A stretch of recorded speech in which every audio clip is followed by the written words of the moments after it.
I discovered pornography at a pretty young age, like many other guys. And in fact, I was first exposed to it through a classmate at my Christian school, ironically enough, in sixth grade. And I didn't even realize this at the time, but one of the reasons that pornography was so appealing to me was not just early adolescent hormones, but the allure of power and control in a time in my life where, for various reasons, I felt powerless and out of control. Suddenly, I had this playground, this space of unlimited power and control, at least as it felt like, where I could use pornography as a way to feel more in control. That secret, that control over this own space where nobody knew what I was looking at and nobody knew what I was doing, that drove me into addiction very quickly. I looked at all sorts of terrible things, even at a very young age. And I think it's worth mentioning, when I did that, the internet was still fairly young. And this is no fault of my parents, but I think there was still a naivete about the danger of the internet back then. So I was able to stumble into some pretty intense stuff pretty easily and keep it hidden and secret. And I was the son of a pastor. I was a church kid. To everyone else externally, I appeared like I pretty much had my stuff together. I went to youth group twice a week. I, sat in the front pew in the church services, kind of prided myself on being a kid who, did the right thing. I wasn't like the worldly kids who were, smoking or drinking or having sex, but I had this secret life that I was using to get power over the things that I felt powerless about, to feel secure in an artificial way when I was feeling insecure about myself in adolescence. Even then, I don't think I realized that I was addicted. I don't think I would have used that word. I thought of it much like a choice to use a bad word or to hit someone or, something that you could just stop doing if you wanted to stop. I just thought, well, I'm doing this right now. I know it's probably not a good thing, but I enjoy it and I enjoy having this secret world. And I'm sure I could stop whenever I want. The first time that I had to face any accountability or consequences was when my dad discovered some evidence on the computer that I had been looking at pornography. And he dealt with that by installing the X3 church software, X3 Watch software, which is the precursor, if ever accountable. To be honest with you, it wasn't super helpful. And the reason was, it didn't lead to good conversations between my dad and I. I know that my dad was getting those reports, but we just never had good conversations about it. And I think, honestly, he was overwhelmed and ashamed because he hadn't had the internet when he was a kid. He hadn't dealt with the same issues when he was a kid. And it just was overwhelming. He didn't know, he didn't understand how to have that conversation. And obviously, I wasn't about to seek out those conversations with others, because it was so important to keep the secret lives hidden. So really wasn't until college that I really started to understand that I was truly addicted and that I needed help. The pornography as something I could control and something I could stop whenever I wanted. But when I was out of my parents' home and at college in a dorm with my own laptop and a little more freedom, I discovered that actually, paradoxically, I had less freedom than I thought I did, because the addiction started to control me. As I encountered more and more stressful situations in college and dealt with loneliness and just the pressures of being in an unfamiliar place for the first time away from home, I increasingly medicated myself using porn. And every time I did, I would feel terrible about it and, reinstall the accountability program, reinstall the filters, but then something would trigger my stress and anxiety and I would uninstall them again and be down the rabbit hole of porn addiction with this, back through this cycle of acting out and shame and embarrassment and more hiding. I did start to talk with some people in my college, some staff members and other students about this issue, but to be honest, I wasn't being fully transparent with them. I was finding ways around the filters. I was It was almost a show of accountability rather than real accountability. It was a way to deal with the shame of pornography without really dealing with the roots of it. But the lowest moment that I experienced with my addiction came when I got married. And like many guys with porn addictions, especially in the Christian community, I just thought, well, once I get married, that will obviously give me an outlet for my impulses, and my sex drive, and I won't need pornography anymore. And of course, it didn't work out that way. My wife eventually discovered evidence of my addiction, and she was understandably devastated. I knew at that moment that I had to conquer my addiction or my addiction would conquer me.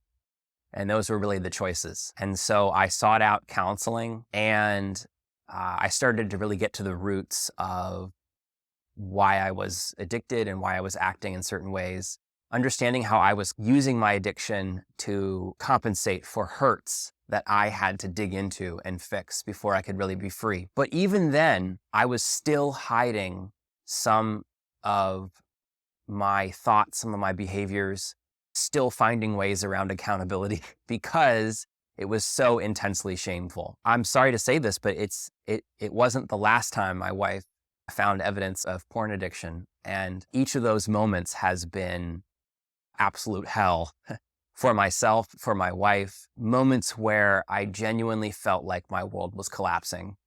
And it's really only because of the grace of her and people around me that it's not. And with each of those moments, I've realized on a deeper and deeper level, I can never be free unless I get rid of the thing which is driving the addiction in the first place, which is not sex, it's secrecy. That when I bring my online behavior, when I bring my choices into the light, when I bring the secret shame and embarrassment into the light, that is the only way that I will be free of the addiction. And for me, that looks like a combination of things. It looks like counseling. It looks like a regular support group that I go to. It looks like great friendships with other guys who have gone through the addiction recovery journey. And it looks like accountability. And I knew that I needed to have a representation of that accountability, a tool that could bring my choices on my devices into the light of day, something that could slow down my brain so that when those impulses are hitting, that I can remember that nothing I do, nothing I choose is truly my own choice, that all of my choices affect not only myself, but the people I love around me. What Ever Accountable has done is provide a powerful reminder that my choices matter and that nothing I really do is only my own choice, that who I am not only affects me and my own soul, but the people around me. And that has been a tremendous gift. And I'm still on that journey. Recovery is hard. Recovery is a long journey. But I'm really grateful for tools like Ever Accountable that have given me more freedom than I ever dreamed I would have from the darkest parts of my own past and the darkest parts of my own present, made me know that I do have the power to change. Every part of my addiction has cost me something. It has cost me peace. It has cost me relational health. It has cost me trust. It nearly cost me my marriage. And so when I think about the cost of a program like Ever Accountable, to me, it's a no-brainer to invest in that. Health is an investment, and health doesn't happen automatically. For me, freedom is an investment, and freedom doesn't happen automatically. The tool of Ever Accountable, the tool of counseling, all of these things are investments in being a better man, a better husband, a better father. The cost of being accountable is so much lower than the cost of not being accountable. The hardest thing I've ever done in my addiction recovery journey is bringing others into my journey, is sharing in an open and honest way what's really going on in my soul, in my heart. Because the voice in my head screamed so loud that if they knew what I had done, if they knew how dark my life had gotten in secret, that I would be rejected, that they would turn away from me, that they'd be ashamed of me, the way that I was ashamed of myself. And I've had to pick those people carefully.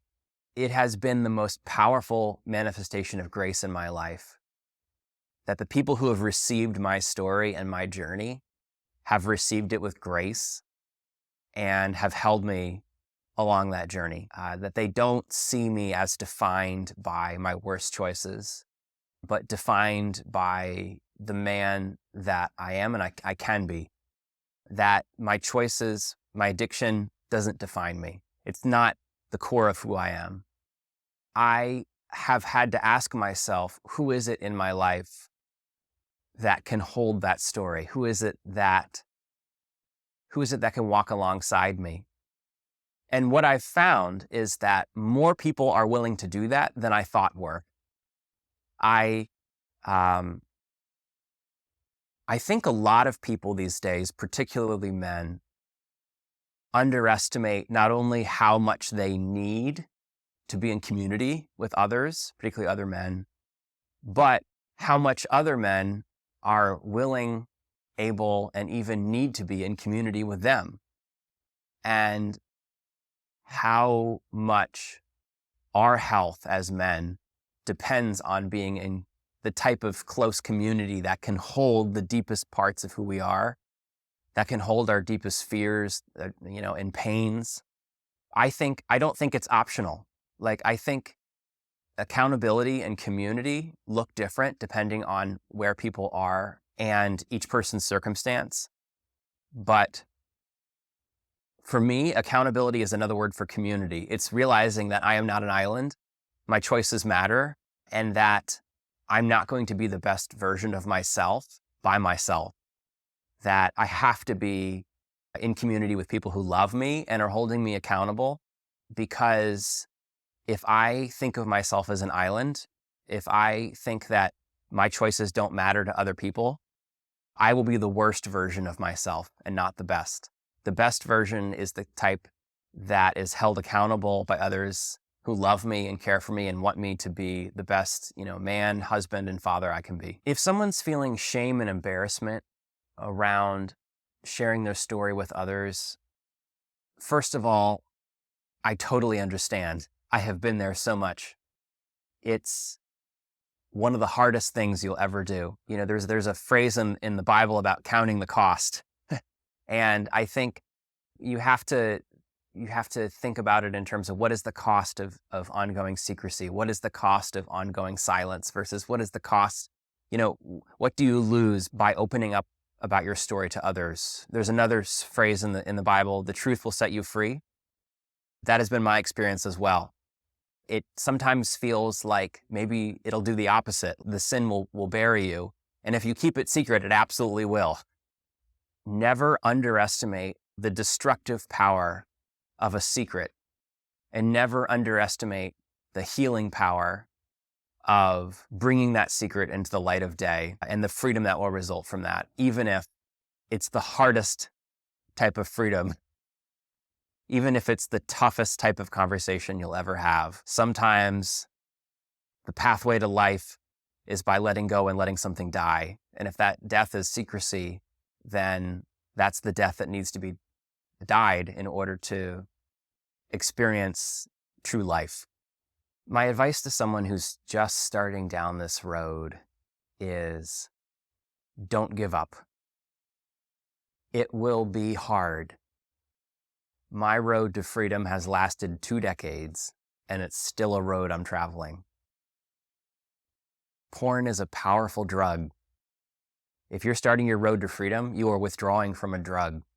You are trying to get free from something that desperately wants to keep control over you, over your soul and over your mind, over your emotions. Don't treat it lightly. It's not going to be easy, but it will be worth it. Give yourself grace and also know that freedom is possible. The other piece of advice I would give to people who are starting down the road to freedom is community is never optional in the journey to freedom. Find people in your life who care deeply about you enough to hold your story, to hold the most difficult parts of your past and present, and guide you toward a better future, and stay in community with them. People who will ask you how you're doing, people who will follow up with you, and not only just want to know how you're doing with your addiction, but just how you're doing, who care for your soul.